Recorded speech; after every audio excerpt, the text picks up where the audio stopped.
Thank you. Please be seated. I cordially invite Dr. Darshana Kottaharchi, the Dean of the Faculty of Allied Health Sciences, General Sir John Kotalawala Defense University, to introduce the chairperson of the session.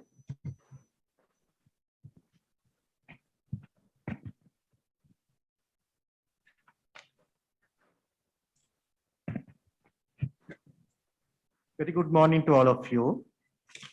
Let's introduce the chair of this session, Dr. Jayanta Balawardena. Dr. Jayanta Balawardena is currently working as a senior lecturer and senior consultant in medical oncology and radiotherapy in Faculty of Medicine, KDU. He obtained his MD in oncology and radiotherapy from Postgraduate Institute of Medicine, Colombo. In addition, he is a fellow of Royal College of Physicians in Edinburgh and London. He has done a tremendous service in the Ministry of Health from 1980 to 2006. During this period, he has borne several responsibilities both in administration and academia, which ultimately led to a rapid upturn in the field of oncology in Sri Lanka. Following his retirement, he joined the Faculty of Medicine KDU as a senior lecturer. At the same time, he gave his immense service to the Executive Director of University Hospital, KDU, and as the head of the Department of Radiography and Radiotherapy, FHS. He has more than 20 years of research experience on medical oncology and radiotherapy, along with more than 30 years of clinical experience in the same field. Throughout his career, he has received several scholarships and fellowships, both locally and internationally. He has engaged in supervision of postgraduate research and has more than 20 years of experience in teaching both undergraduate and postgraduate students. Moreover, he was a pioneer in several ventures in Faculty of Allied Health Sciences, Faculty of Medicine, University Hospital, KDU. He has been a resource person and conducted several workshops and seminars for the betterment and advancement of the science community. Furthermore, he was honored by Sri Lanka Sikshami National Honours in 2005 due to the tremendous service he has provided to the country. His continuous honorable service as a member of the Advisory Committee of National Cancer Control Program and member of Evaluation and Monitoring Committee of National Science Foundation Research Program. So your presence is highly honored, sir. Chair the session, please. Thank you, sir. Good morning, everybody. Thank you, Dean, sir, for those very kind words. And I'm really proud and really touched to be the chairperson of this important session, which I am personally interested. And so welcome all of you all once again for this 14th International Research Conference and parallel session 1 about radiography and radiotherapy. So today we have a few presenters, and at the very outset, let me introduce our judges for today. So we have two eminent personalities. One is Dr. Jayasinghe.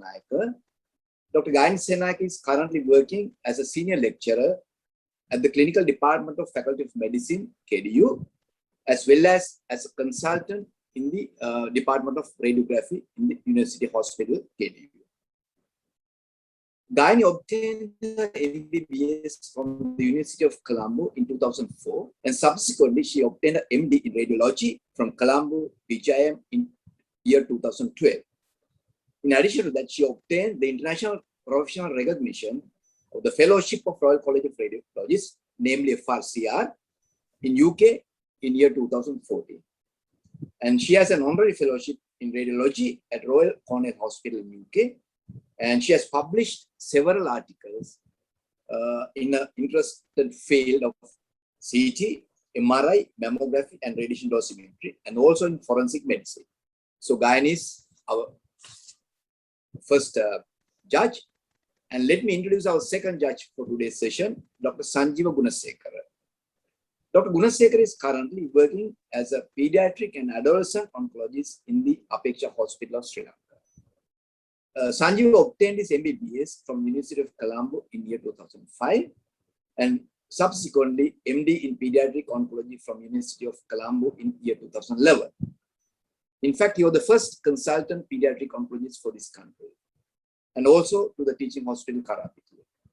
He was a clinical fellow in pediatric oncology, hematology, and bone marrow transplantation at Birmingham Children's Hospital in UK from 2014 until 2016.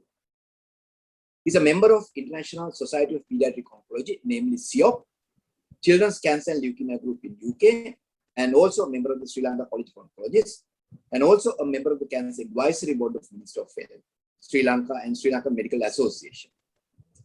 Since 2018, he had been the most important editor of the Sri Lanka Journal of Cancer. And also since 2019, he has been the convener of Sri Lanka Cancer Research Group.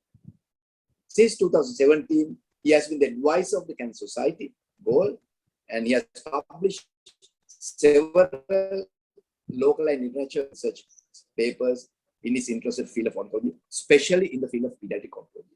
So once again, let me welcome these two judges for the sessions today. And again, there are a few instructions to be given for the presenters. And you see, your time will be limited to 10 minutes maximum. And at the end of 8 minutes, there will be a bell which will go off. And after 10 minutes, there will be a bell which will go off twice. And you can't continue for more than 12 minutes. That is your maximum time period.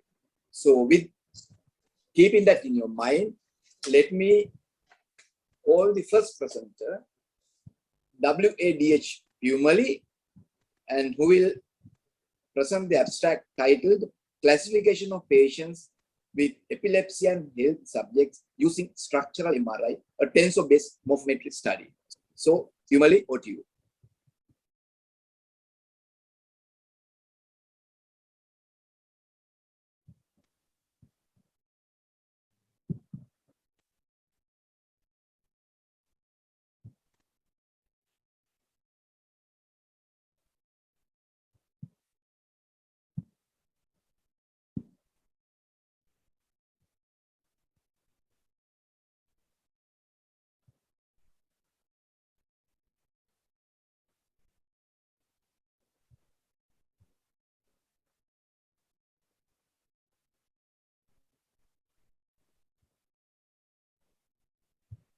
Thank you, sir. Good morning, all of you. I'm Hasantika Jayasuriya from Faculty of Allied Health Sciences, KDU. Today, I'm going to present my research. My research topic is classification of patients with epilepsy and healthy subjects using structural MRI, a tensor-based morphometry study. These are my outlines. Introduction. As I mentioned earlier in my research topic, the main computational analysis method that we talked in our research is tensor-based morphometry technique. It is a computational analysis method of medical images, and it plays an increasingly important role in understanding brain structure as well as the brain changes of some diseases. In here, we talk about epilepsy as our main disease. And this tensor-based morphometry is a variation of deformation-based morphometry technique, which can quantify gross volume changes of the human brain without partitioning brain tissues into gray matter, white matter, and cerebrospinal fluid. Although TBM is applied in many other conditions. So here, in case, it is unclear whether that TBM technique could provide meaningful information about epilepsy. So to test this hypothesis, structural brain changes in epilepsy should be detected using tensor-based morphometry, and it would allow us to better understand the details how epilepsy affects the human brain, and further to develop an effective biomarker to diagnose the epilepsy using those detected structural changes of epilepsy. So next, I'm going to talk about what is epilepsy. Epilepsy is a disease of the brain, and it alters the brain neuronal functions that initiated due to abnormal brain nerve cells in the brain, which phenomena we normally call as seizures. Seizures are short episodes of involuntary movement of the part of the body as well as the whole body. So there are some two definitions that defined by International League Against Epilepsy Association. So there are at least two unprovoked seizures occurring more than 24 hours apart, and one unprovoked seizure and a probability of further seizures similar to the general recurrence risk after two unprovoked seizures occurring over the next 10 years. Next, epilepsy has four major types. Focal epilepsy. Focal epilepsy occurs the part of the brain and it affected part of the body also. Generalized epilepsy. It occurs whole brain and it affects whole body also. The next one is focal and generalized epilepsy and unknown epilepsy. Structural etiology. When we talk about etiologies, there are some etiologies that causes epilepsy. In here, we mainly talk about structural etiology because it is important to perform MRI study to identify those specific structural changes in the brain. There are some main or common structural changes that we can find from the epilepsy patients, such as hippocampal sclerosis, vascular malformations, hypoxic ischemic structural abnormalities, and malformation of the cortical development. And based on that epilepsy disease and the tensor-based morphometry technique, in our research, we got two objectives.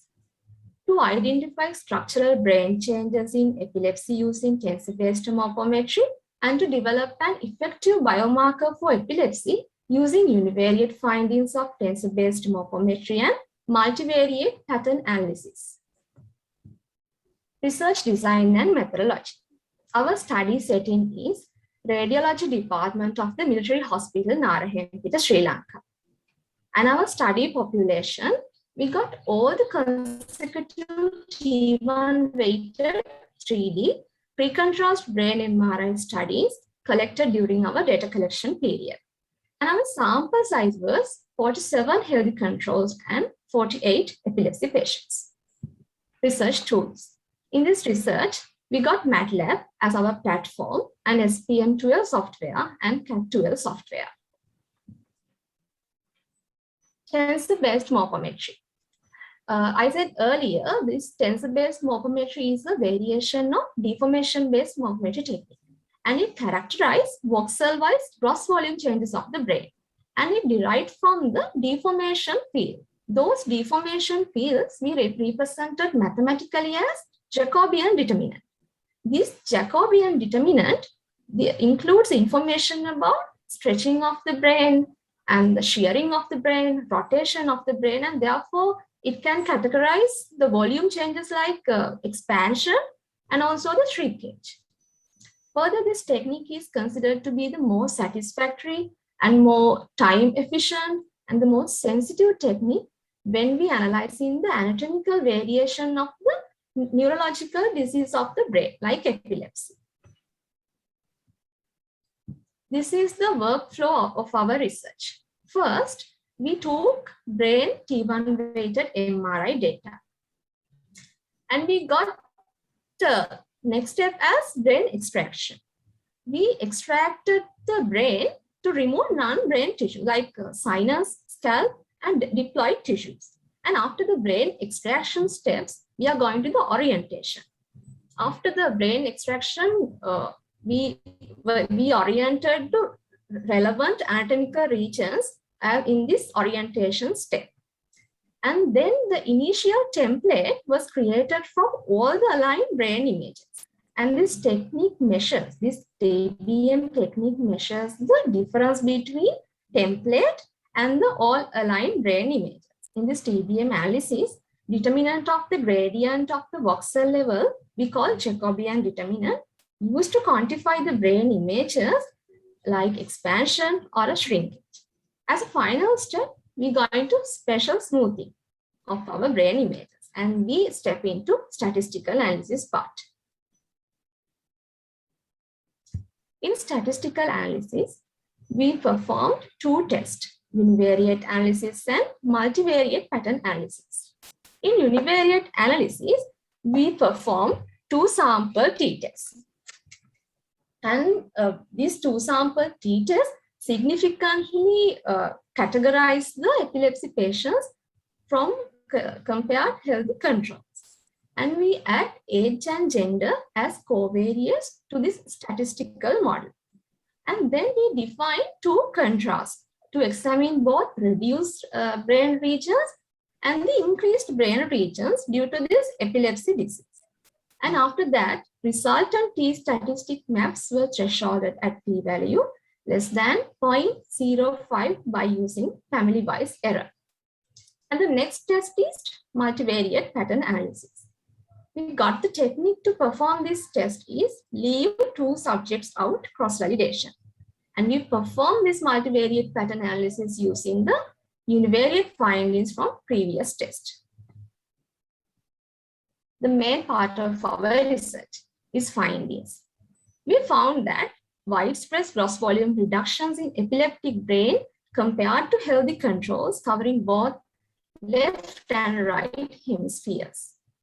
And these widespread gross volume reduction, we identified that anatomical regions as mainly the frontal lobe, temporal lobe, occipital regions, and subcortical structures such as hippocampus, anterior cingulum, as well as the limbic areas. And after that, from the multivariate pattern analysis result, we got the results that those gross brain volume changes of epilepsy patients can be effectively used to distinguish epilepsy patients from healthy controls. And we got the classification accuracy for the TBM as 70.83%.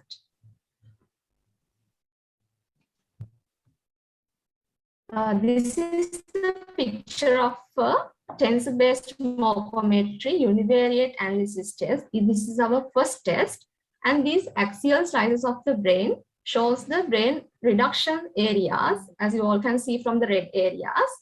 That area shows how the epilepsy disease affects the human brain to shrinkage of the brain. And this is the multivariate pattern analysis test results. This is the receive operating curve. We got the TBM accuracy, as I said earlier, the classification accuracy as beyond 70.83. And this blue line represents the TBM accuracy level, classification accuracy. And this TBM curve is close to true positive rate. Conclusion. As our research finally concluded that widely distributed gross volume changes in epileptic brain compared to healthy controls can be successfully detected using this computational morphometry technique, tensor-based morphometry. And further, as our second test result showed that our study suggests that gross volume changes detected in that epileptic brain compared to healthy controls, we can consider these structural brain changes to develop a neuroimaging tool for diagnose the epilepsy patients from healthy controls.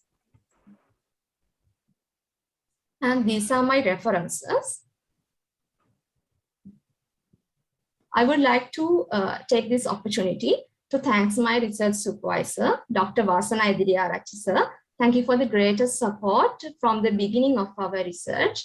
And special thanks to Dr. Samit Egodage, radiologist in Army Hospital, who kindly helped us into our research, and all other radiology staff of Army Hospital Sri Lanka, and academic and non-academic staff of the radiography and radiotherapy department to provided us the support, and our family and friends. Thank you so much for listening to my research. Thank you very much for that comprehensive presentation, and thank you very much once again for keeping up to the time limit. So that is the most important thing in this session. And Dean sir, now are you going to have the questions now or at the end of the session? Because I was given 2 opinions. I don't know which one is which. So at the end of the session. At the end of the session. So will they remember, Mama, the presenters, will they remember the stuff at the end of the session? That is my other question. I think Dean sir said to.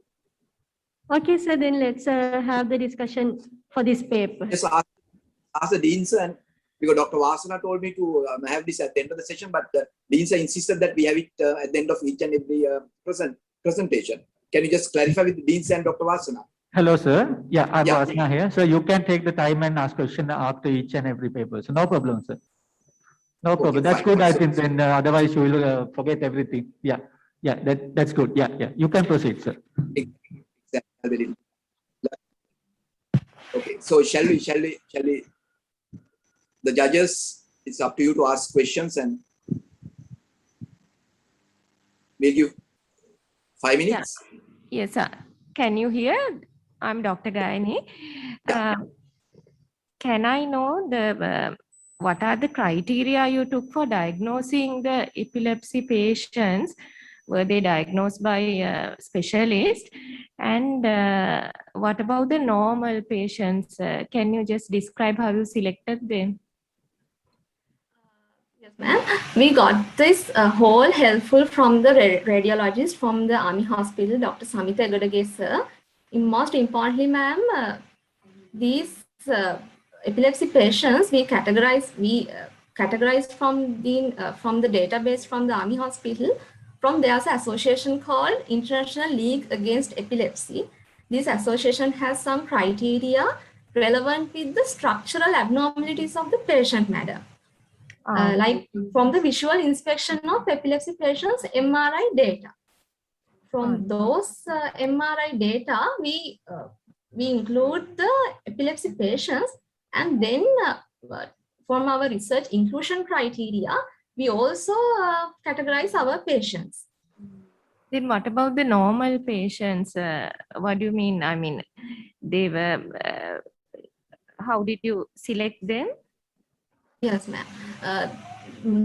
Firstly, ma'am, the normal controls we selected as age and gender match with our epilepsy patients, and also there's a healthy patients with no any systemic or no any neurological diseases of this healthy control, as well as they have we strictly consider that there's no any first relatives of these epilepsy patients in their family history. Okay, right. And last one, for what are the other uses of TBM? You have said that there are some other indications that we use that. Can you just explain that? Yes, ma'am. Normally, the tensor-based morphometry technique, we use to consider the gross volume changes, the whole brain volume changes of the patients. To now extent, normally the TBM is less studies in these developing countries as well. So here the neurological diseases, they use TBM technique to analyze and diagnose and to treatment for the some diseases as well. Okay, right. Thank you. Dr. Sanjeeva, do you have any questions from the presenter? Yeah, okay. Okay. Can you hear? Sorry. Yeah, sure. Yeah. Congratulations on the excellent presentation. But I've got a few questions. I think you mentioned when answering Dr. Gayani's question that it was age and sex matched your control and the samples. But I think it would have been good if you had put in a slide demonstrating your demographic details of the sample to show that they are equal, they are comparative samples. So my questions are, now you said that for your univariate analysis, you took age as a variable, but you know in morphology for the brain in seizure disorders, have you considered there are morphology structural abnormalities also a cause for the seizure disorders? So were they excluded from your original sample?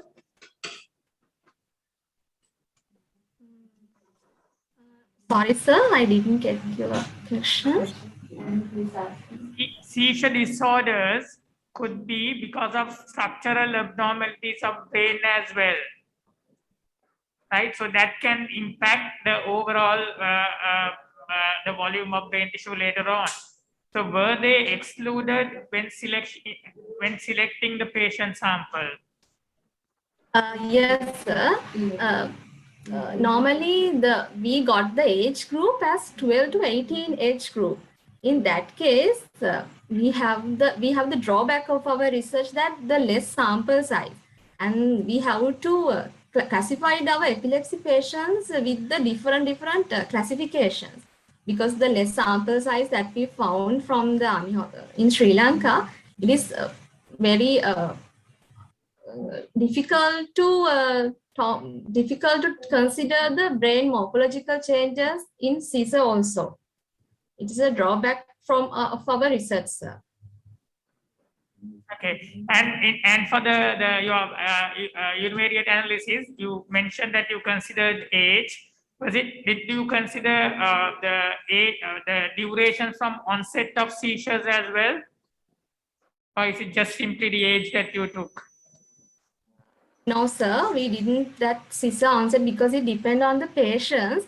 We have less sample size, so therefore we can't consider that seizure onset types. And in here, we normally firstly consider about that, so the structural changes of the brain at the first steps in the analyzing the visual inspection from the MRI. All right. Okay. Thank you.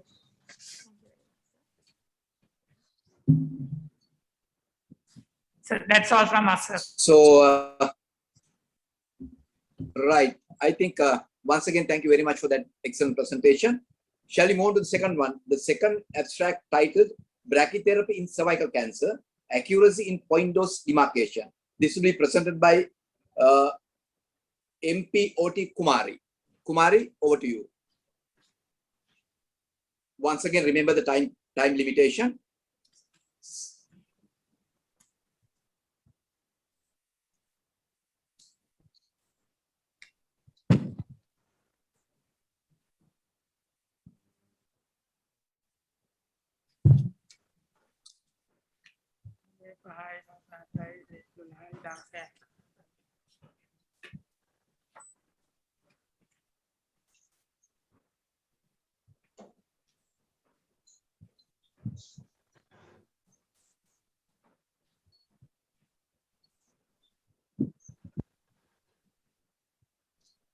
Good morning, everyone, and welcome to my presentation. Honorable Chairperson, ladies and gentlemen.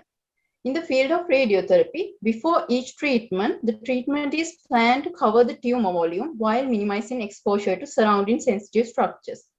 During our clinical visit, seeing how they planned the brachytherapy treatment for uterine cervical cancer, we were curious because they prescribed dose to a point A instead of tumor volume.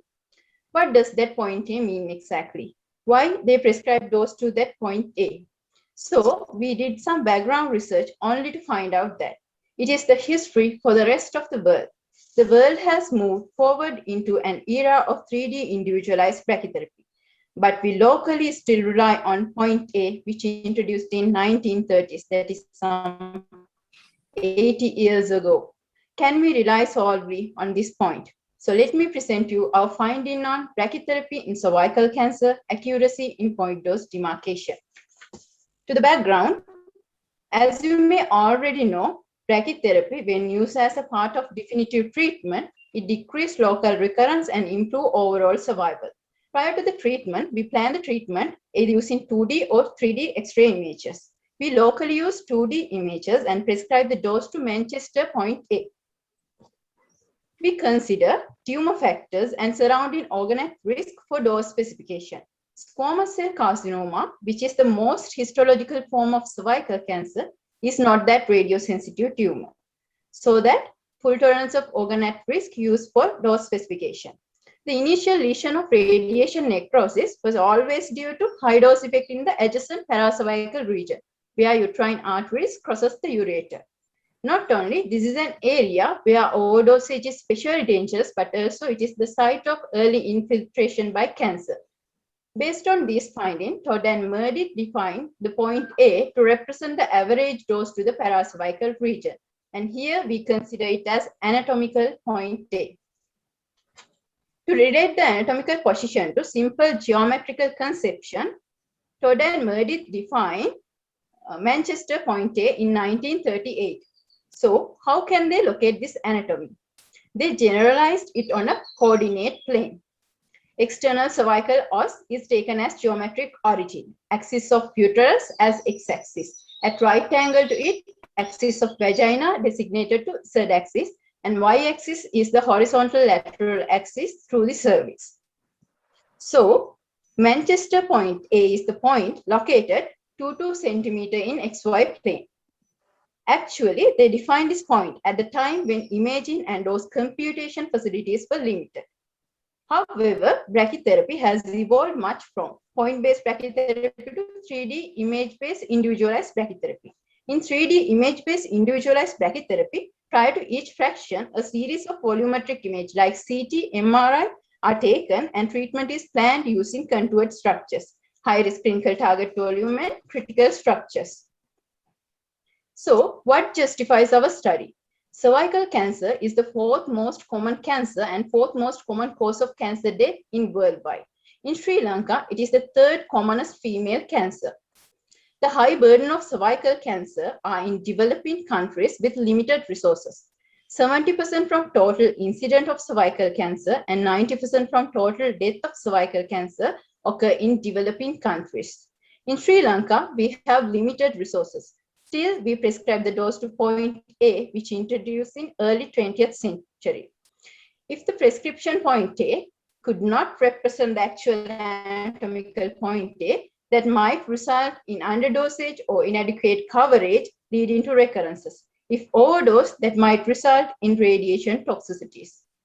So to address the issue, we compared anatomical point A and Manchester point A using CT data, and then evaluate the approximate coverage of high-risk clinical target volume by the point A. Finally, we assessed the possibility to individualize the point-based brachytherapy to be used in limited resource setup. So let's move to the methodology. This is descriptive quantitative study which was implemented between September 2020 and January 2021 at Radiology Unit of Apeksha Hospital, Maharagama, Sri Lanka. As subject, we use 48 diagnostic contrast enhancement CT scans of patients age range 18 to 80 years who had biopsy-proven carcinoma of uterine cervix or uterus, slice thickness less than or equal to 5 mm. Scan data were extracted from the system and imported to 3D slicer software. Contouring and measurement done by using 3D slicer software. For each patient, right and left anatomical point A, external cervical orifice, axis of uterine cervical canal, were contoured. For patients who didn't have radiotherapy and whom the uterus was excised, high-risk clinical target volume was contoured. The measurements were taken to the same geometrical basis defined in Manchester Report 1938. Distance to the right and left anatomical point A along each axis, and maximum high-risk clinical target volume width and high-risk clinical target volume height and skeletal dimensions were taken. And the data was analyzed by IBM SPSS statistics software. Statistical significance was defined as p-value of less than 0.05. So we used independent sample t-test to compare the mean anatomical point A of the patients who were treated with radiotherapy and who were not. And to assess if the mean anatomical point A represents the Manchester point A along both axes, we used two-tailed one-sample t-test, and Pearson correlation coefficient and least square best fit regression line used to assess the correlation of anatomical point A distance to both high-risk clinical target volume dimension and multiple skeletal dimension. And well, to sum up my result, first we compare Manchester point A and anatomical point A. Mean distance to the anatomical point A along vertical direction is 1.18 centimeter, along lateral direction is 3.63 centimeter. So sample mean was less than 2 centimeter along vertical direction and greater than 2 centimeter along lateral direction. So the study population failed to represent the Manchester point A. And finally, we assess the possibility to individualize the point-based brachytherapy. We investigate correlation between anatomical point A and high-risk clinical target volume width and high-risk clinical target volume height. There exists a moderately positive correlation between mean lateral anatomical point A distance and maximum HRCTV width, mean vertical anatomical point A distance and HRCTV height. We got this equation. From this equation, we can find mean lateral anatomical point A distance and mean vertical anatomical point A distance by using maximum HRCTV width and HRCTV height. So we use this correlation to propose a model for individualizing point-based brachytherapy. The most important part of our research is this proposed model for individualizing point-based brachytherapy. We can't locate each patient's anatomical point A on CT, especially on planning CT scan, but we can measure the dimension of high-risk clinical target volume, maximum width, and height during external beam radiotherapy planning procedure. And then we can use this regression equation to find out estimated anatomical point A. So, in conclusion, majority of brachytherapy setting in developing countries use point-based brachytherapy for its simplicity and affordability. Be in 2D or 3D setup, the ultimate goal is to deliver tumoricidal dose while sparing risk organ. As geometrical point A could not represent actual anatomical point A correctly, we suggest to ensure the adequate coverage of individualized point A as well when planning the treatment, so that it will reduce the risk of recurrence and treatment toxicities and improve overall survival and treatment quality. Thank you. Okay, thank you very much. Very comprehensive and very important and very practical study. All right. Over to the judges. Are there any questions?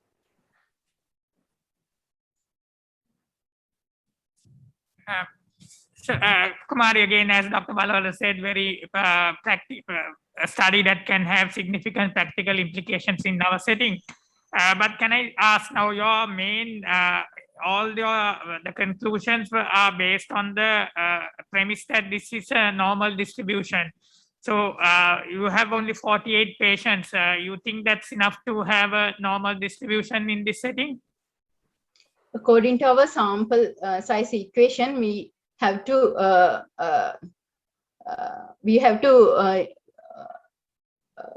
investigate 43 patients, sir. So we got 48 patients.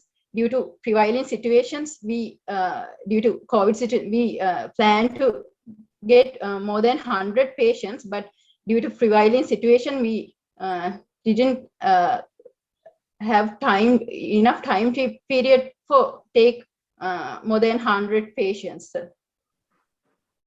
Okay, thank you. And the last question is, how many of your patients has had definitive surgery upfront, hysterectomies? Sorry, sir. How many had surgery upfront? Did anyone? 24 patients had surgery, and other patients didn't have. Okay. We contour HRCTV with HRCTV in the surgery the uterus. Sorry, sir. We contour HRCTV only in patients with uterus exist, because we can't, it is not possible to differentiate uterus and cervix, so that we use only surgery done patients for HRCTV. Yeah, got it. So for your actual modeling, what you use was the 24 patient number, right? Sir? Sorry, sir. For the modeling study, When Yeah. you did the correlation, so for that you used the 24 patients who didn't have surgery, who you contoured the HRC, the high risk volumes. Yes, sir. This is just a model. Prior to the clinical utilization, we should have to do the research again with maximum sample size, and there are some recommendation within accurate pelvic protocol and tailored contrast pelvic protocol, and we got we extracted original CT data and we extracted to the secondary software. So if we can do the contouring in original software, the reliability of the research will be increased. Yeah, agree. Thank you. Thanks. One final question from you. I mean, just to know. Now, when you analyze all this data, the difference between Manchester point A and anatomical point A, as far as the anatomical point A is concerned, was it mostly underdosage or overdosage? Underdosage, sir. Mostly underdosage. According did you find even a single case where there was overdosage? No, sir. Actually, we didn't prescribe the dose to that estimated anatomical point in 3D brachytherapy setup, sir. We just said in 2D, before clinical utilization, we have to prescribe the dose to that estimated anatomical point, and we should have to know if it is underdosage or overdosage, or if it is covered when we prescribe the dose to Manchester point A. So we have to know before clinical utilization. So we proposed as a future direction. Other thing is, now, were you able to manage some sort of create a formula where you can apply in your general practice when you are doing the 2D planning, where there can, do you have any, were you be able to manage to produce a formula to do a correction? Sorry, sir, I didn't get. To do a dose correction in your 2D setting. Yes, sir. Be able to manage a formula, create a formula to sort of apply for the 2D setting where underdosage can be corrected. Yeah, sir. When we prescribe the dose to this estimated anatomical point in 3D brachytherapy setup, we can estimate what how much dose get into this point, estimated anatomical point, and then we can formulate another dosage. Yeah. Right. Okay. Thank you very much. Good presentation. All the best. So we will move on to the third one. The third one is regarding age and gender-related variations in adult human ocular volumes in Sri Lankan population, and evaluation using magnetic resonance imaging. So this will be presented by HEM Jayasinghe. Over to you, Jayasinghe. Thank you, sir. I will share my presentation. Good morning, all of you. My research topic was about age and gender-related variations of adult human ocular volumes in Sri Lankan population and evaluation using magnetic resonance imaging. It means I have evaluated the ocular volumes, it means the eyeball volumes of male and female adults in Sri Lanka under the MRI guidance. You know, eye is a key sensory organ which provides the vision power by receiving visual sensors. Excuse me, Ms. Shani. Sorry to disturb you. We can't see your presentation. Can you please share it again? And please switch on your camera. Okay.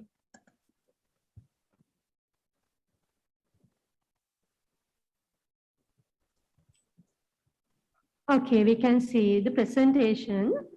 Thank you. Okay, if you want, you can start from the beginning. We'll disregard the time taken by you. Okay. If you want. So eye is a key sensory organ which provides the vision power by receiving visual sensors, and in 1984, Han and Chu had stated that the vision power of a human being depends mainly on the health status of the eyeball, and the eyeball volume can be changed throughout the lifespan of a human being. Although there are various imaging modalities in radiography to determine ocular dimensions, MRI as a sectional imaging modality can be treated as the best for volume determination of soft tissue structures. So most of the studies so far have been conducted to measure the ocular volume with the use of various software of an equation. So this study was conducted with main objective to ascertain in age and gender dependent variations in ocular volumes of adult population in Sri Lanka, as still there are no any recommended reference values for the ocular volumes in Sri Lankan population. This study may serve as normal reference values for the adult population in Sri Lanka, and also as evaluate patients with ocular pathologies.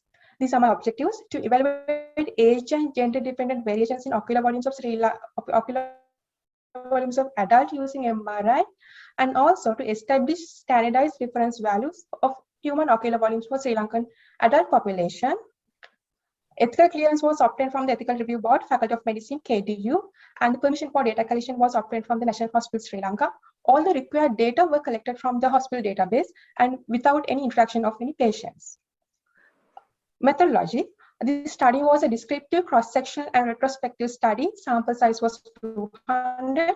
We have used the convenient sampling method, and the study was performed at the February 2020 to 31st of December 2020. My inclusion criteria were axial and sagittal T2-weighted MR images of both eyeballs of both male and female subjects within the age group of 18 to 90 years, and those who have reported as normal were included. And the MR images with ocular pathologies and poor image quality were removed. I have used the 3 Tesla MRI machine with a slice thickness of 4 mm, and volume analysis was done with the use of 2 volume analysis methods. One is software-based volume analysis method, another one is ellipsoid equation-based volume analysis method. All the T2-weighted axial images were exported to the 3D slices software for the volume analysis. And this is how we have segmented the eyeballs in the 3D slices software for the volume analysis. And with the use of Philips Diagonal Viewer, we have taken dimensions of the maximum length, maximum width, and maximum depth of the eyeballs in axial T2-weighted and sagittal T2-weighted brain MR images. As human eye is slightly ellipsoidal, we have used the standard equation which is used to measure the volume of an ellipsoid to measure the ocular volume. And all of these measurements were conducted twice by the 2 observers independently under the supervision of a consultant radiologist. And this is the equation that we have used to estimate the ocular volume. All the data were analyzed by using the SPSS software. To evaluate the inter-observer reliability, inter-class correlation coefficient with 95% confidence intervals were used. As all our variables followed a normal distribution, analyze the data, and to evaluate the agreement and the bias between the 2 volume analysis methods, we have done a bland Patterman analysis. P less than 0.05 was considered as statistically significant.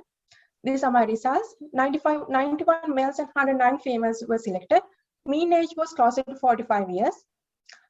This table gives you the interclass correlation coefficients for inter-observer reliability of the measurements taken by 2 observers.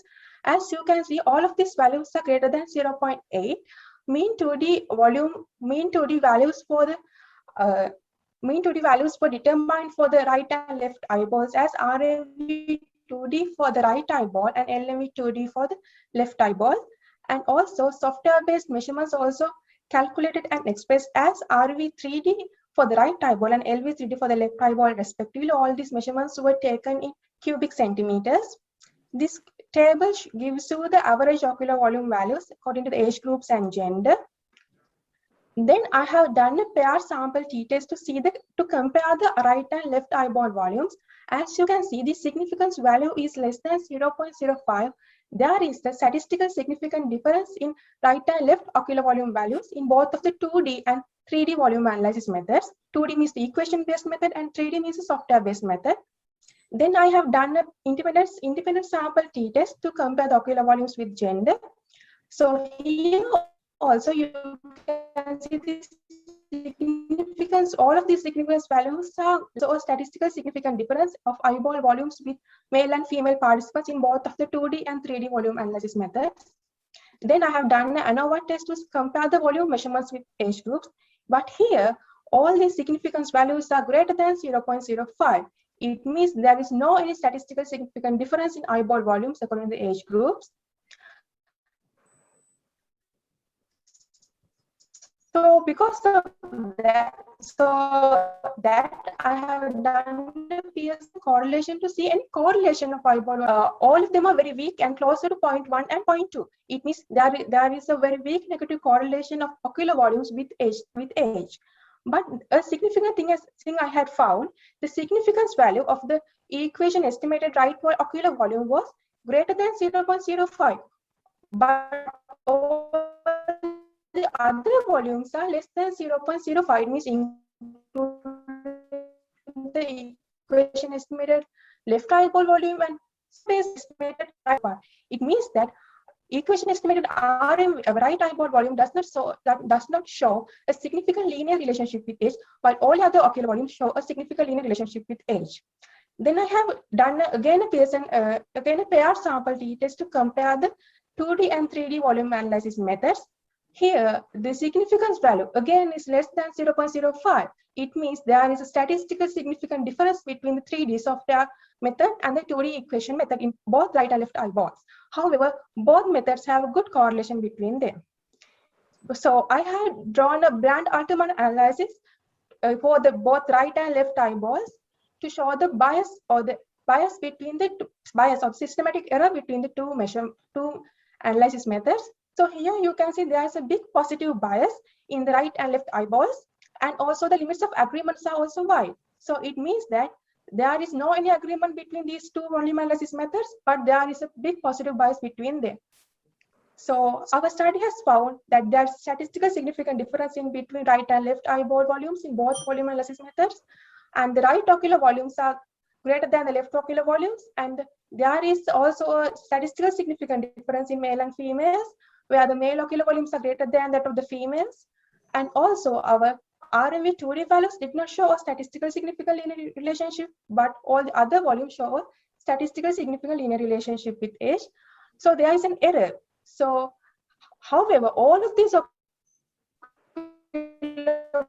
volumes show a weak negative relationship with age, and all volume analysis methods, and it was confirmed by a positive bias in Brand-Altman analysis. So it results in underestimation of ocular volumes by the ellipsoid equation method. And most of our findings are compatible with the findings in literature. And also our ocular volumes derived from the software-based method are very much compatible with the ocular volumes values that we have found in literature. And also few limitations are, we were unable, incapability of a preliminary evaluation by an ophthalmologist, and only one software was used for the 3D software-based measurements. So there is as a conclusion, there is a statistical significant difference in ocular volumes between males and females, and also there is statistical significant difference in ocular volumes in right and left eyeballs. And also, when comparing the two volume analysis methods, it can be concluded that 2D ellipsoid equation method underestimates the 3D software derived ocular volume values. Therefore, equation method should not be used alone without a correction where precise organ volumes are required. And to the best of our knowledge, this is the first study to evaluate ocular volumes in Sri Lankan population using a software and equation. And also future studies must be performed with larger sample sizes to estimate these ocular volume values with the use of various kind of volume analysis software. And also the study sample must be selected after the eyeball assessment by an ophthalmologist. And also further analysis can be carried out building a predictive model to predict the gender using eyeball measurement. So these are my references. So at last, I will express my sincere gratitude to our principal supervisor, Dr. Arunis Pallewatte, and also our co-supervisor, Mrs. WMIS Wickramasinghe, and also to the staff of MR Department at Neurosurgical Unit, national your attention. Okay, thank you very much. Good presentation. But at the very outset, before we go for the questions, let me have a small constructive criticism about your presentation. That is, I'm take this positively because I'm telling this for your future. Your slides are a little bit over congested. I think that is not a very healthy way to do the presentation. But anyway, I'm telling this for your future improvement, right? There are too much of information in each and every slide. So just remember that when you are making slides for future presentations. Okay, over to judges. Okay. You have mentioned that this study was conducted in 200 adult brain images reported as normal. What do you mean by reported as normal? That means Yes, that, madam. yeah.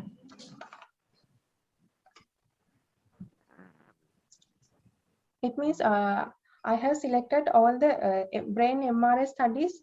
The radiologist has reported as normal without any pathologies.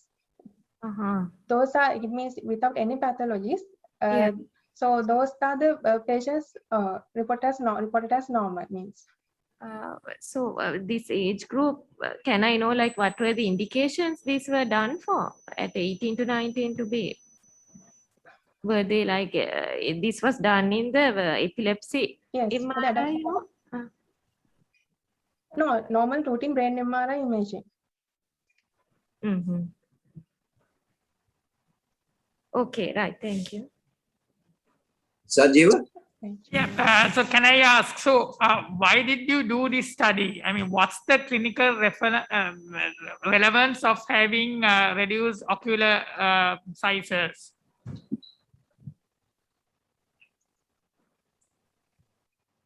Sorry, sir. Can you repeat the question again? Yeah, so I just want to, is there any clinical relevance of reducing volume of the eye globe over time? Can we use that clinically, that information? Yes, we can use this value as standardized reference values for human ocular volumes in Sri Lankan population. And also as a support for, and also we have found there's a significant difference with gender. So we can use these volumes also to predict gender, and also as a support for the radiologist to evaluate patients with ocular pathologies. Those are the things. Thank you. So, and this difference in the gender and the different different eyeballs, is that seen in other cohorts as well, or in international literature? Yes, most of them have recorded as well. Just like your findings, right, is larger in size, and there is a gender difference. No, some articles they have mentioned that left one is larger, but most of them have mentioned that there's a difference and right one is larger, but few have been mentioned that left one is larger. So they have done it with different populations. Okay, thank you. Thank you, sir. Right, thank you very much once again. Shall we move on to the next one? The fourth presentation by Wickramasinghe. This is regarding evaluation of radiomics, analysis as a tool in differentiating benign and malignant breast masses compared to conventional MRI. Over to you, Wickramasinghe. Yes, sir. Thank you, sir. Hope you can see my presentation. No? Can you see? Yes. Okay. I'm HNSU Wickramasinghe from Department of Radiography and Radiotherapy, FHS KTU. Our research is evaluation of radiomics. Excuse me, we Yes, can't ma'am. see your presentation. Okay.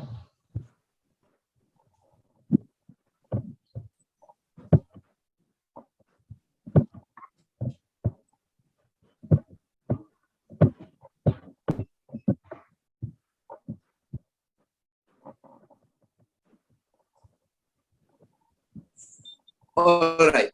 Right, we can see. Thank you. Okay, I'm HNSU Wickramasinghe from Department of Radiography and Radiotherapy, FHS KDU.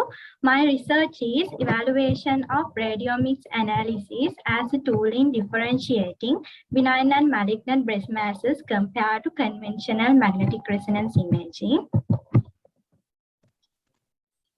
And breast cancer is one of the most prevalent cancers among women globally. Breast MRI supplemented with dynamic contrast MRI sequencers provide excellent detection of breast tumors compared to other primary imaging modalities. The BIRAD MRI lexicon is the leading source of terminology for breast tumor classification based on visual descriptors.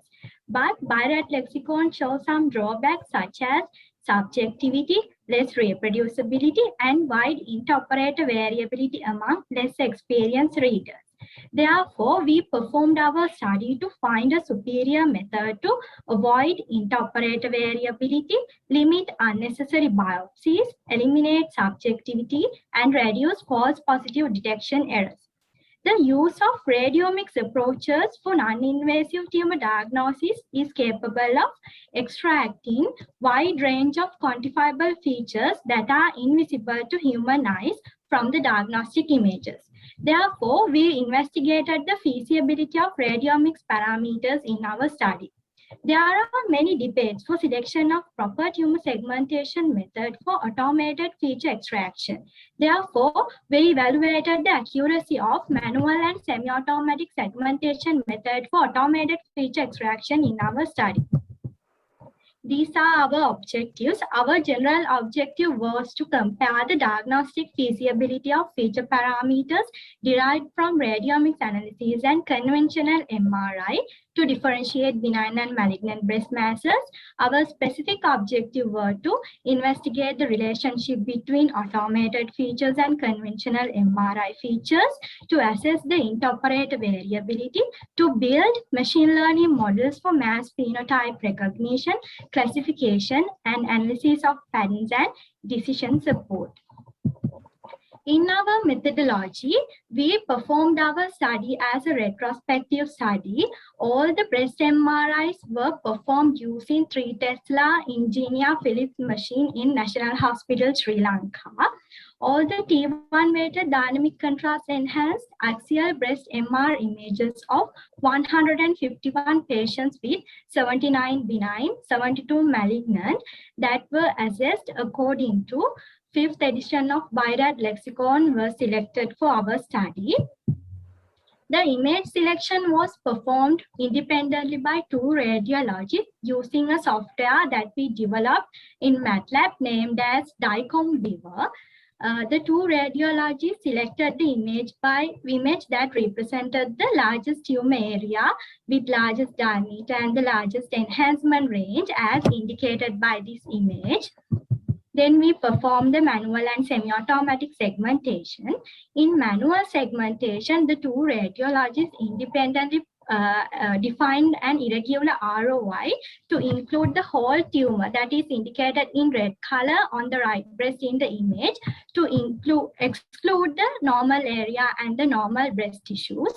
Then we perform this manual segmentation was performed in the Mazda software. Then we perform the semi-automatic segmentation. In semi-automatic segmentation, the 2 radiologists independently applied a rectangular ROI to include the whole tumor with some normal tissue, and it is indicated in the first image. Then we applied the active contour segmentation without edges based on Chan-Weiss technique to segment the tumor from the rectangular ROI. The second image shows the process of the active contour segmentation. Then we calculated 73 shape features with the measurements that are indicated in this slide using the Mazda software for each segmentation method. Then we calculated 9 first-order statistic features indicated in red and blue color histogram breast gray level intensities, including main, variance, skewness, kurtosis, 1st, 10th, 50th, 99th, and 90th percentile for each segmentation method. To calculate the second order statistic features, to calculate gray level co-occurrence matrix and gray level run length matrix, a 8 by 8 square matrix should be selected first. Then, based on this square matrix, we calculate a gray level co-occurrence matrix by identifying the co-occurrences of gray level intensities. And the gray level co-occurrence matrix can be developed in any direction. To calculate the gray level run length matrix, we have to create a run length matrix with rows indicating number of gray levels I and columns indicating run length J. After calculating the first order, second order features, we calculated all the GLCM and GLRLM features using these equations. After calculation of the shape features, first order and second order statistic features, we obtain a total 382 radiomics features for each segmentation method. Then we applied random forest classifier to determine the most important features that can differentiate benign and malignant breast masses from the 382 radiomics features. The most prominent 10 radiomics features were applied to train support vector machine to predict the benign and malignant tumors. The accuracy of the manual and semi-automatic models were obtained using 5-fold cross-validation. In other statistical analysis, we performed these analysis in Mazda software. The independent sample t-test was performed to test the significant difference between the malignant and benign groups. The man-mini-U test used when the data not normal to test the significant difference between two groups. The intra-class correlation coefficient was used to assess the inter-operator variability between the two radiologies. These are our results. The intra-class correlation coefficient values for each measurement were greater than 90%, and it showed excellent agreement between the two radiologies, and all the top features showed significant difference indicating pay level less than 0.05 between benign and malignant lesions.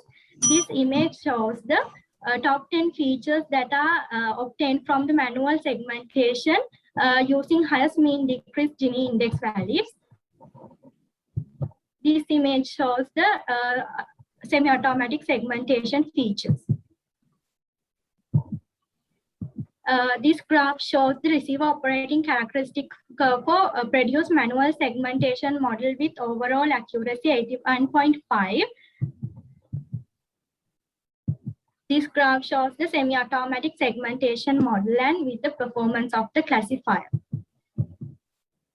In discussion, we can discuss that there were various studies conducted to correlate automated features and conventional MRI features classified according to Pirate lexicon. So we investigated the relationship between two categories and classification outcomes linked very well with the clinical conditions of the patients. Many studies confirmed our findings that the malignant tumor had a greater intensity and wider spread in enhancement histogram that is more heterogeneous related to benign tumors. Therefore, machine learning centered radiomics can be applied to differentiate benign and malignant tumors. In limitations, the sample size was limited. The active contour algorithm cannot use to differentiate the inhomogeneities of the gray level intensities. Therefore, we should use an advanced segmentation model. The non-mass enhancement excluded due to the complexity of the tumor borders. In conclusion, we can conclude that the supplementary tools are essential for precise tumor identification. Radiomics features with tumor morphology may deliver radiologists' latest evaluation for breast MRI. We believe that the created radiomics models would be clinically supportive tool in future with extensive clinical validation. These are our recommendations. And I would like to thank all the people who helped to make this study successful. Thank you. Okay, thank you very much for comment. Your slides could have been little bit less congested, right? That is only a constructive criticism for your future, right? Over to judges. Gaini? Yes, it was a very good presentation. Are this parameter used currently in Sri Lanka, or is it a new thing? Miss, this is a new thing, madam. This Ah. is a newly developed one. This one was not used in recently or in present, madam. Okay. Then in the limitations you said about non-mass enhancement, can you explain that? Yes, madam. When defining ROI, the non-mass enhancement can be implies as a lesion also, because it has same density as some lesions. Therefore, there can be some errors by segmenting the tumor. So we, because our active contour segmentation method has some irregularities because of the segmentation of inhomogeneous gray level intensities. Therefore, we excluded the non-mass enhancement. We can apply fuzzy C-means clustering, K-means clustering, that advanced segmentation method to get the segmented non-mass enhancement. Okay, right. Thank you. Thank you, ma'am. Sanjeeva? Yes, again, excellent presentation with, I think, which can be used in clinical setting as well in the future with more validation. Just a comment initially, I would like to see the more details of your sample and the control populations to ensure that they are comparable. Because we didn't see any details of your sample and the control populations in your slides. Yes, sir. We didn't include a control population. We only include the benign and malignant tumors that we assessed according to the BIRAD lexicon, sir. 150. Sorry, what I meant was the benign and the malignant population, the patients. The image. Yes, sir. Yes, sir. 79 benign, 72 malignant, sir. And how were they, the age distribution of them? All the patients were above 40 years, sir. Because of the radiomics analysis, it is not considerable. The age is not considerable parameter for the radiomics analysis, sir. All right. So, but I would think that the menopause will have an impact on the radiological characteristics of the tumor as well. I might be wrong. I'm not sure. I would want to know whether it's the first disease or a second disease that should have an impact. So when you are extrapolating your findings to the clinical setting, I think those factors will be very important. Yes, sir. Got it, sir.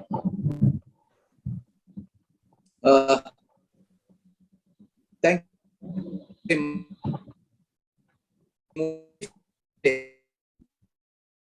Is by Mr. Kumari, catadose received by thyroid region during chest wall irradiation among breast cancer patients who received H1 two-dimensional conventional radiotherapy. Over to you, Kumari.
Hello. Yes, Mr. Kumari, we can hear you. Can proceed. Okay. Thank you, madam. Extremely sorry for the inconvenience. Yes, I'm Uday from Sir John Kotharaval Defense University. I spent my last few years at Department of Radiotherapy and Radiography, Faculty of Allied Health Sciences. During that time, I was very much interested in the cancer statistics published by World Health Organization and National Cancer Control Program of Sri Lanka. According to the publications, breast cancer is a more frequent cancer among women, which causes greater number of cancer-related deaths in the world as well as in Sri Lanka. We will be talking about these topics through the session. The usual choice of treatment for breast cancer is surgery. Radiotherapy also play a major role as a treatment. Appropriate use of adjuvant radiotherapy is necessary for better prognosis. The targeted part of the body is irradiated using ionizing radiation, and surrounding structures also getting some amount of radiation, although they are not in the way of primary beam. Radiation dose received at any point outside the direct photon beam comes from several sources. The scatter radiation contribution from the patient itself depends on several parameters. Assessment of these doses are very important in the terms of care of patient. Thyroid region also getting some scatter doses during the chest wall irradiation, and the study was designed to determine the scatter dose.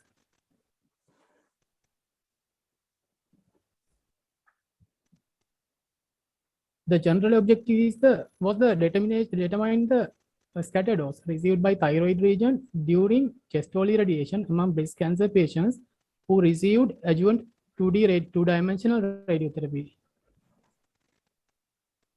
Let me get a view on methodology and the experimental design. The study followed descriptive cross-sectional prospective approach, and data was collected at Theraton 780E Cobalt 60 teletherapy machine, which is located at Apeksha Hospital, Maharagama. The sample population of the study was all breast cancer patients reported for the adjuvant radiotherapy from 2nd of September 2020 to 15th of February 2021. Convenience sampling was used for sample collection. Sample size was calculated according to the WHO guidelines, which has given by the Lemchev and Hosberg 1990 in the adequacy of sample size in the health study. It was 38. Patient was positioned on the breastboard for the treatment, and PM1610 dosimeter was used to measure the scatter dose to thyroid region from each radiation beam.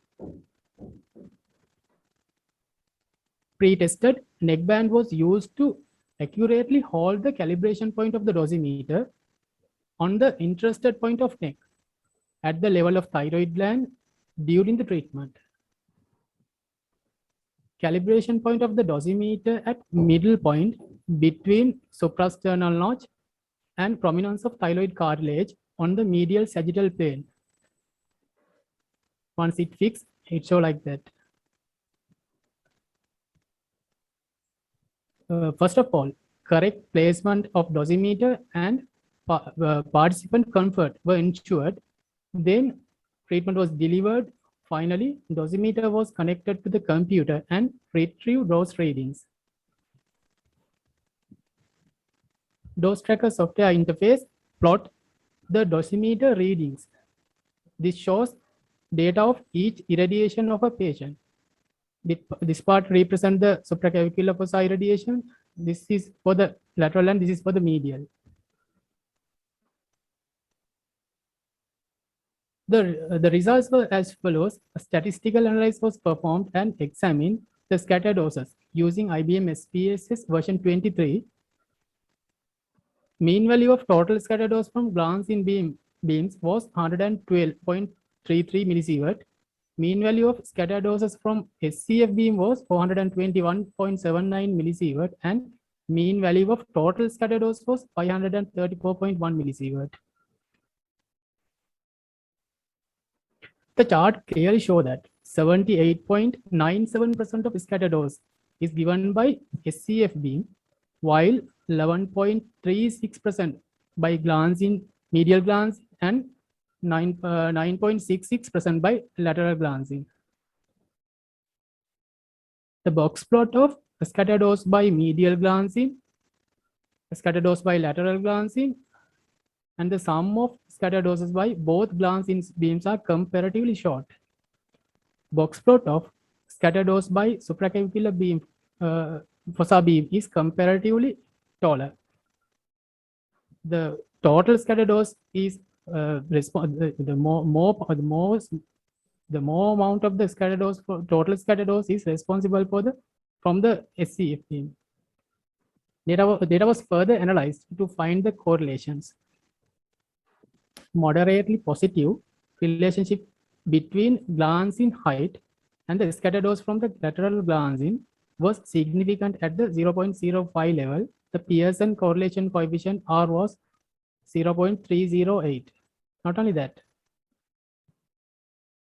moderately positive relationship between glancing width and the scatter dose from the medial glancing was significant at the 0.05 level. Pearson correlation coefficient also 0.346.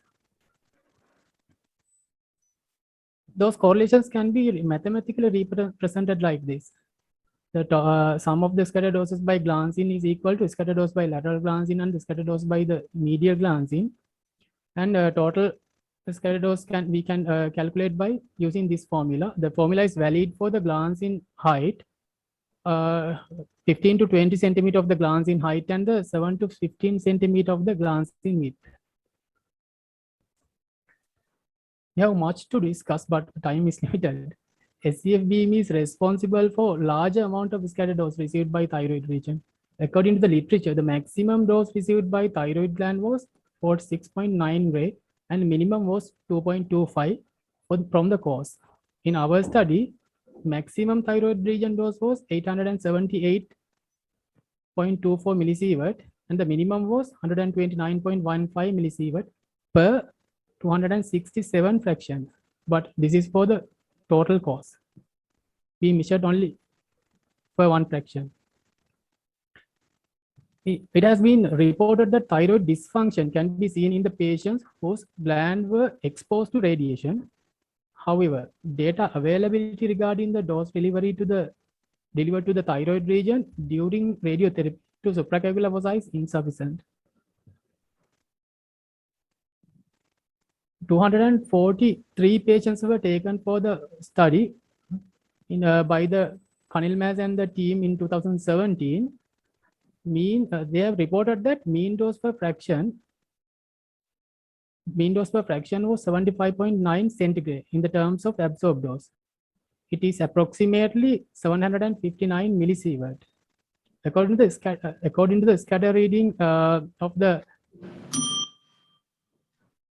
some other literatures, it shows that it is in the nanocoulomb for 4,719.1 nanocoulomb.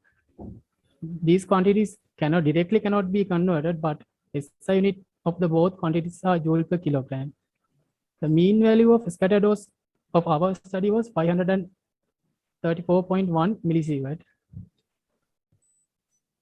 This is not the total dose, but a part of it, because we have to consider about the internal scatter also. According to the study conducted by Kanilmas and the team in 2017, 21% patients were diagnosed with hyperthyroidism, and 9% patients had diagnosed with clinical hyperthyroidism, and 11.9% patients had subclinical hyperthyroidism.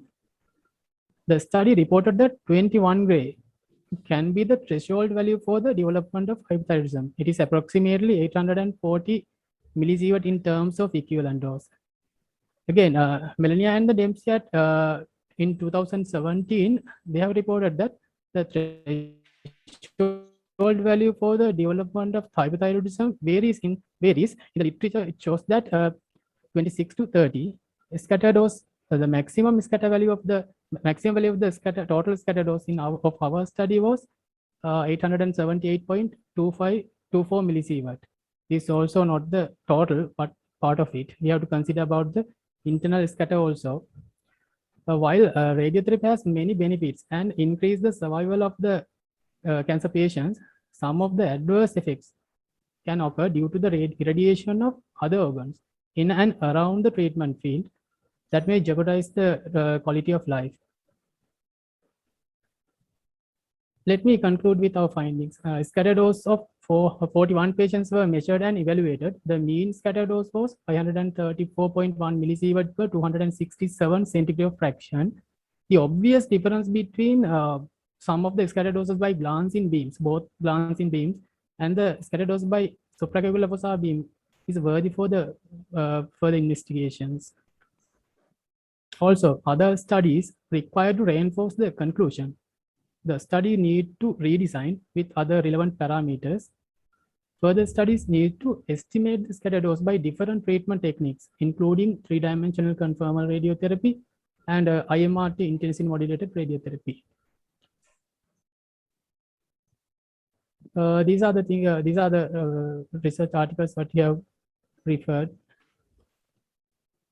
Finally, I would like to thank Dr. V. Ramanathan, the principal supervisor, co-supervisors Dr. N. Jaykumaran and Mr. R. Tudugala, staff of Department of Radiotherapy and Radiography, Faculty of Allied Health Sciences, as well as the director, all oncologists and the radiation therapists at Apeksha Hospital, Maharagama, who kindly supporting this research. Also, all voluntary participants providing continuous help to make this project successful. Thank you. As usual, Sorry? As usual, you are asking questions.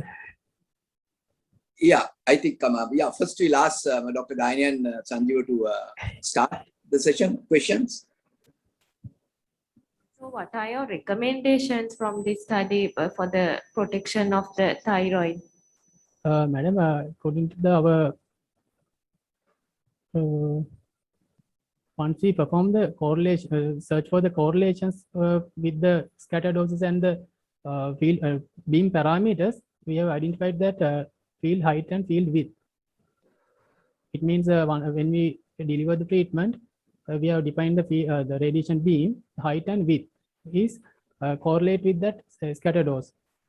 So if we can use the more conformity, more conformal field shape, then it will be reduce the scatter dose to thyroid region. But we can't directly say that by using this study, this is two-dimensional conventional radiotherapy. So we have to perform the study with 3D conformal or the intensity modulated treatment techniques. So just a question, what about this, the thyroid collar have a protection for the patient? The thyroid collar is using the diagnostic radiography, but the usually. Yeah, it doesn't have an effect. Radiotherapy beams in the range, yeah, it's ranging from the 1.25 megavolt and over there. Yeah, So, thyroid will not give that much of protection against high energy radiation. Yeah, that's true. In the diagnostic range. Kumara, can I ask you a question now? You have done this research study only with the cobalt. Yes. Right. What do you think? It has a higher penumbra. So, what do you think? You should be able to reduce the dose of thyroid if you treat all these patients with the LINAC? Sir, if we treat the patient in the LINAC with conformal the MLCs, we can reduce because more unimportant parts are irradiating in the two-dimensional conventional radiotherapy. If we go for the conformal, with the if we increase the conformity, the precision of the treatment is very high. But as well as the cost per treatment also higher and higher. But when you weigh the pros and cons to prevent future thyroid dysfunctions, you see, I think it's always better to use the LINAC rather than using cobalt because that has more scatter and more penumbra. Unfortunately, the most of the developing countries are using still using two-dimensional conventional radiotherapy because the megavoltage teletherapy machines per million population, they are the very lack of teletherapy machines, the megavoltage teletherapy machines with high tech. per million population. Just for your information, we are changing, right? Yes, sir. Thank you, sir. I'm great. Yeah. I'm happy to be with you, sir, for 15 years. I think still I'm learning from you. At the end of 2022, we have Yes, 14 machines all over the country. Yes, sir. Right. Thank you, sir. That is number one. Number two, there's another study. I just want to educate you about that. There's another study done by I think the Marston people, where they found that thyroid dysfunction is definitely proportionate to the volume of the thyroid gland. You see, most of the thyroid dysfunctions do occur when the volume of the thyroid gland is small. So, especially hypothyroidism is very much more prevalent after radiation when the total volume is small. So, just remember that. Okay, so thank you. So, I think when you are doing this sort of a study, it is always better to sort of mention about the thyroid volume also by doing ultrasound scan. Okay, sir. Sanjeeva? Any design? Just a comment to the angle. I think this study, how you can take it forward is that you don't need a study to say that the SCF radiation will cause greater thyroid irradiation. I mean, it somewhat obvious, isn't it? So as Dr. Pallewatte said, if you can repeat this, the thyroid dosimetry in the linear accelerator, you can actually make a case for the follow-up. You can say, you can make one of your conclusions would be there is this much of radiation in the thyroid gland in all patients who had supraclavicular irradiation. So they should be followed up with adequate thyroid profile testing in the follow-up period. So you can further extend this if you want. You can volume the thyroid as well, and in the linear accelerator, you can actually see the dose on the planning, how much of the dose you get, and you can correlate that with real life dosimetry. So this is, I think this has a lot of potential to do that, but I don't think it serves any purpose to do it in the cobalt right now. And I think most of our SCF patients are now getting radiation in the linear accelerator. Yes, right? sir.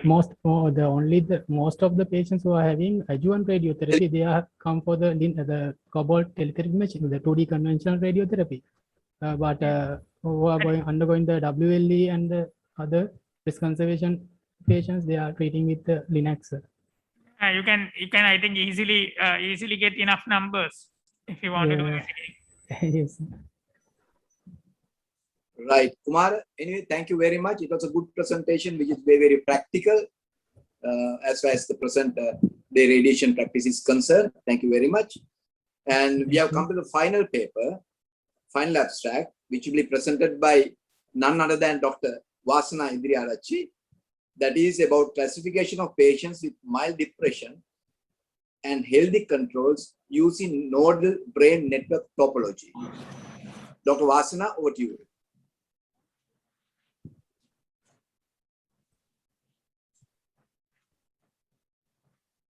Thank you, sir.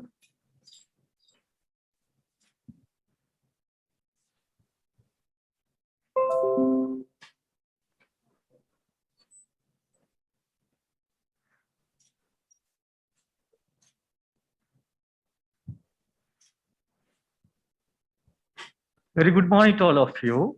The title of my presentation is Classification of Patients with Mild Depression and Healthy Controls Using Nodal Brain Network Topology. My presentation is composed of four components. One is introduction, methodology, research, and conclusion. Introduction. According to American Psychiatric Association, depression is a common and serious medical illness that negatively affects how you feel, the way you think, and how you act.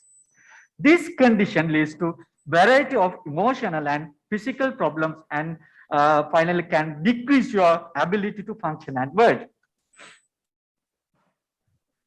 Depression symptoms actually can be vary from mild to moderate and again to severe. The most common symptoms. Vasana, can you share the screen, please? We can. Yeah, I'm sharing, I think.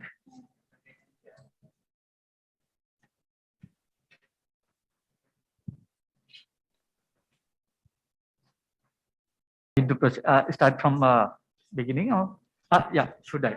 Yeah, I think because yeah, okay, I'll. Okay, I'm really sorry about this inconvenience.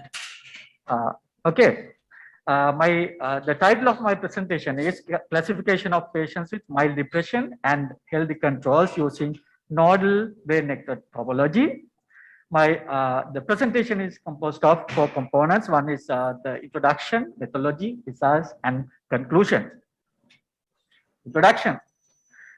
According to American Psychiatric Association, the depression is a common and a serious medical illness that negatively affects how you feel, the way you think, and how you act.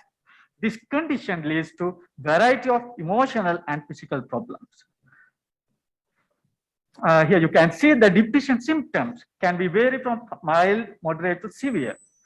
The most common symptoms are feeling sad, or sometimes you call having a depressed mood, and also changes in an appetite. This can be increased or loss of appetite, and then sometimes the loss of interest or pleasure, troubles in sleeping, and also increased fatigue and feeling worthless or guilty. These are the common symptoms, and also the most actually worst case scenario is that the suicidal thoughts. Actually, the fortunate this condition can be treatable or cured, but only thing we have to identify this very accurately. Therefore, accurate diagnosis is very important. Okay, there is no physical test or technical lab test which can diagnose the condition with certainty, and therefore the diagnosis of depression is completely based on specific guidelines or criteria.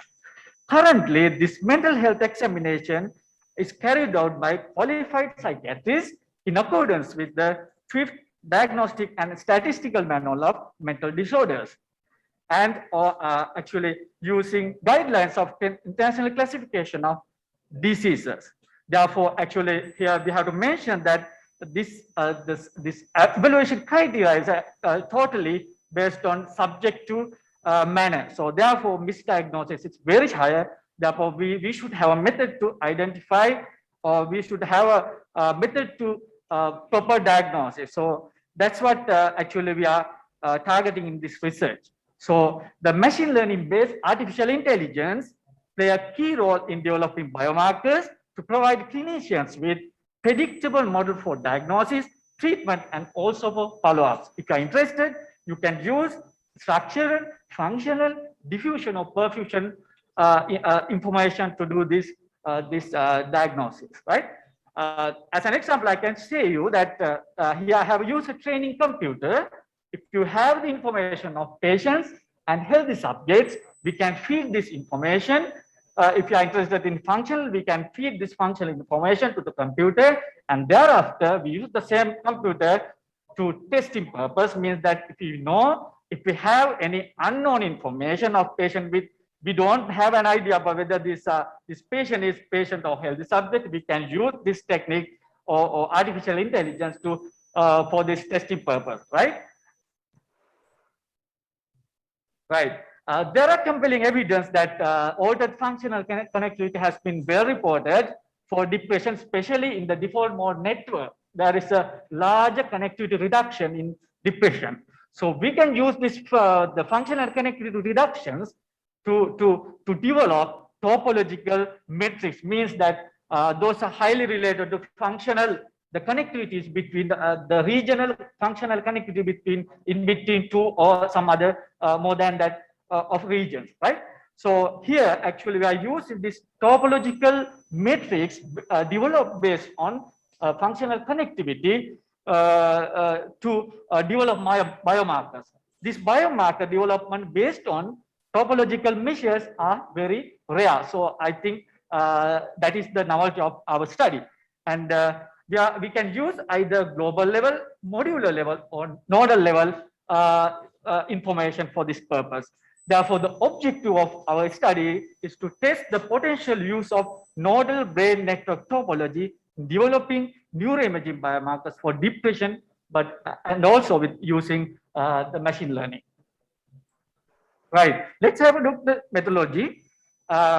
the data was collected from publicly available database called Open Neuro. This is well established database. It is freely available.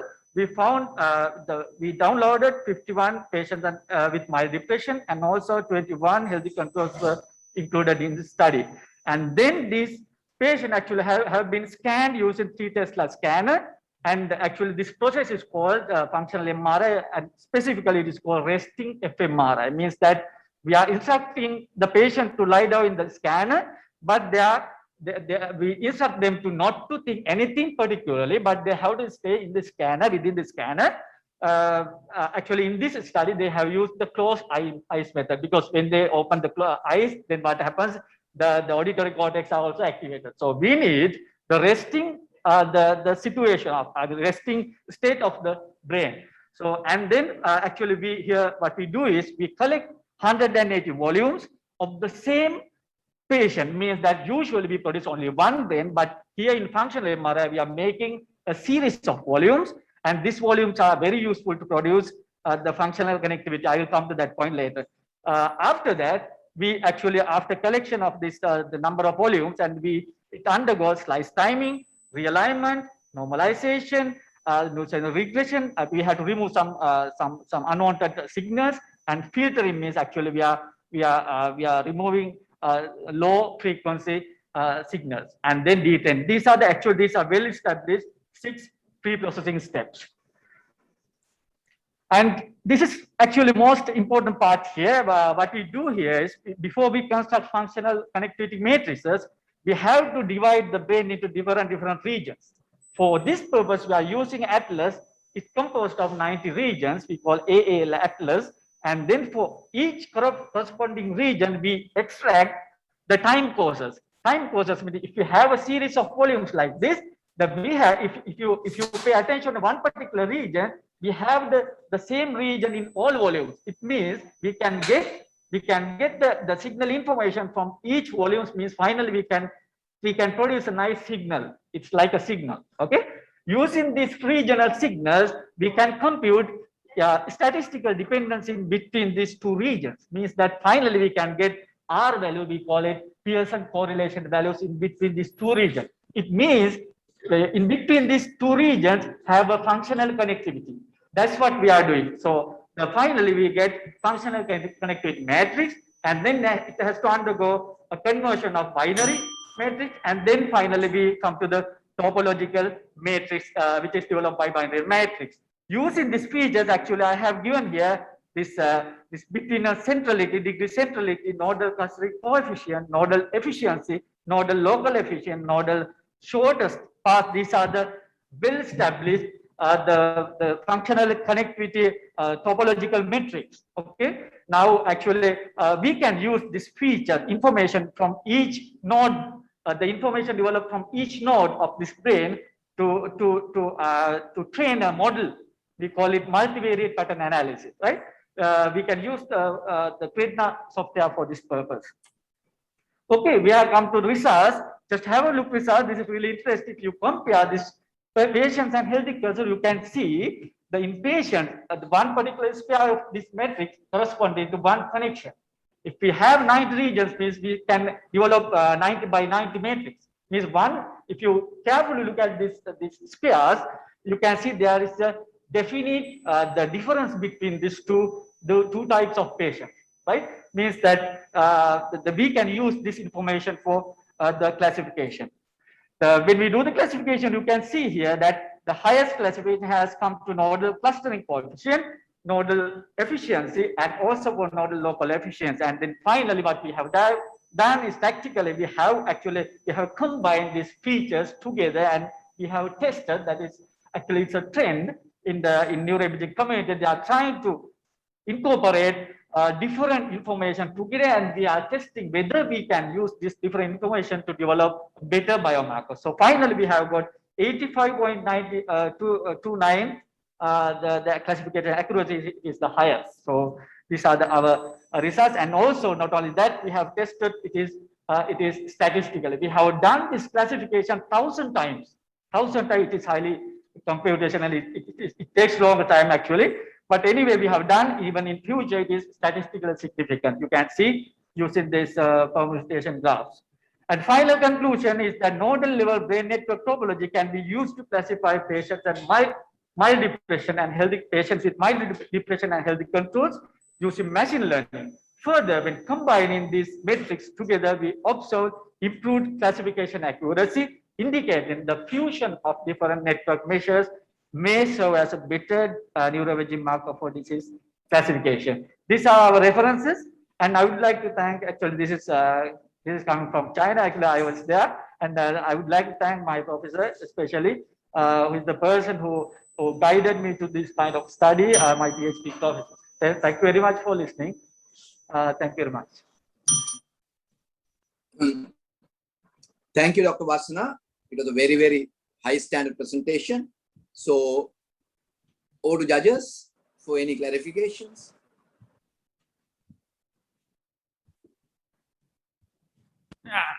Excellent presentation, Vasana. But my question is, now we know depression is not a static situation. Yeah. Depending on the time of the day or the mood or whether they took the medicines or not, it can vary.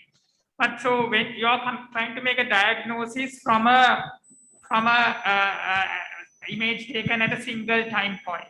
Yeah. So has that been factored in? Is that an issue when you so there can be so much of with the mood changes, with the how the depressive feeling, the brain functional signal also might be changing.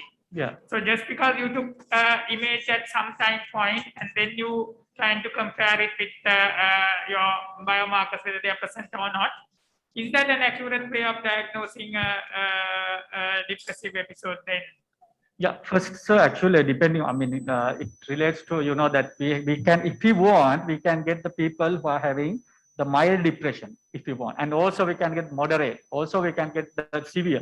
First, we have to categorize all those people. And your question actually, apart from that, actually, you asked whether when they are staying in scanner, when they are lie down in scanner, sometimes we have to give the proper instruction.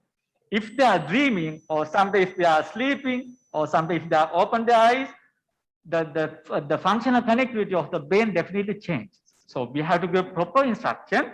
First, we have to clarify that one from the psychiatrist, whether we have taken the best people for this purpose. And then second, we have to go for the best instruction, because at resting stage, only the default mode network is activating. Usually, in the scanner, our default mode network only should be activated. If any network is activated other than that, it will be detected for our software. So that is the case. Vasana, can I ask a question now? Okay, sir. When these people are on treatment for depression, will that change your neuroimaging markers? Yes, of course, sir. So that's why actually I haven't included that information. Even this mild depression patient, there were 4 categories. 4 different treatment has been taken. I mean, when we find this kind of functional connectivities, we have to categorize what kind of treatment has been taken by them. So that's very clear. Then we can get some clear idea of that. So, but only we should have large number of data, then only we can divide and get come to a conclusion. I think that's good, sir. That's a good question. So I suppose, yeah, it's a very good study. I don't think any of this is done in Sri Lanka at the moment, isn't it? So this study actually, madam, we collected from the database. The reason is actually nowadays we cannot get it, we cannot apply this to UHKDU. Yes. In future, this is a baseline study. Yes. We tried whether we can do or not. Now, of course, we got some good comments from the reviewers. Yes. All those are 2 reviewers from the outsiders actually. Yes. So means the other countries. In future, as soon as possible, we will recruit the depression subject from our UHKDU. So then we are going to recruit, the required number of subjects. Yeah, and I suppose even for treatment follow-up also. Of course we can do, but we should have a large number. We should have a better period. I mean, we have to take even after the treatment, the brain function is changed, whether these people are recovered or not. We can check. So likewise, we can accept, but it's a big study. So Yes. we can do, no problem. Okay, thank you. All right. So Thank I you. think we have the conclusion of the parallel session 1 regarding radiography and radiotherapy. Excuse me, sir. Yeah. Sorry for the disturbance. Yeah, sure. We can open the papers for the audience who have joined online with us. If they have questions, they can ask now. Okay, sorry about that. Okay. Thank you. So any questions from you know, people who are joined online?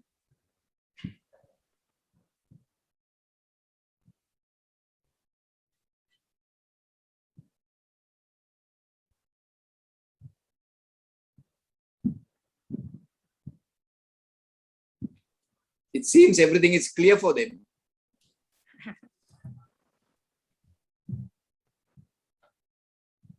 Okay, sir, you can proceed. Okay, so in that case, we'll conclude the session of this so-called the parallel session 1 on 14th IRC, the UHKDU, about radiography and radiotherapy.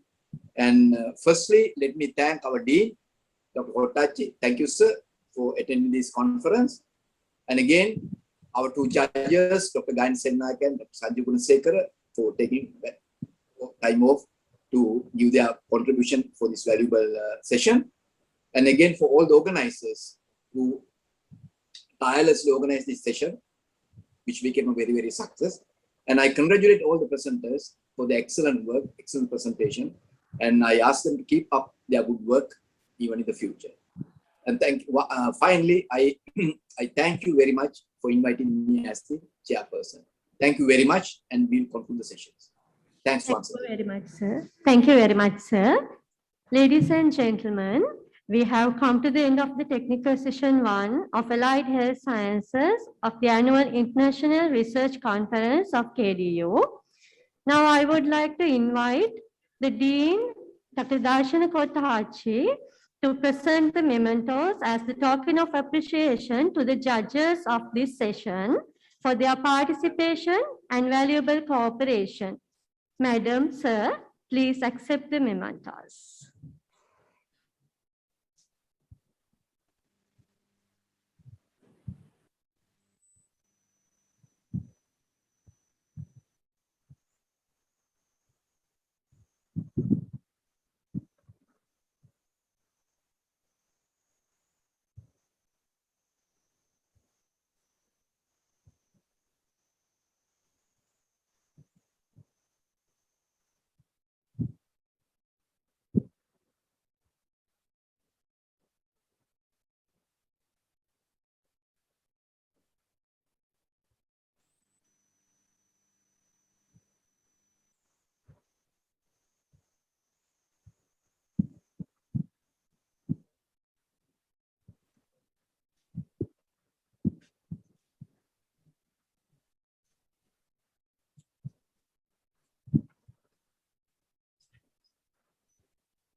Thank you, sir. I cordially invite you to present the memento for Chairperson Dr. Jayantha Balawardena. On behalf of Dr. Jayantha Balawardena, I would like to invite the coordinator, Dr. Vasana Madhushanka Ediri Arachchi.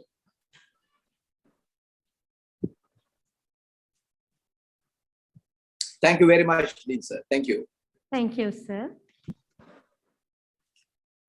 With that, we would conclude the technical session 1 of Allied Health Sciences of the 14th International Research Conference of General Sir John Kotalawala Defense University. Thank you all.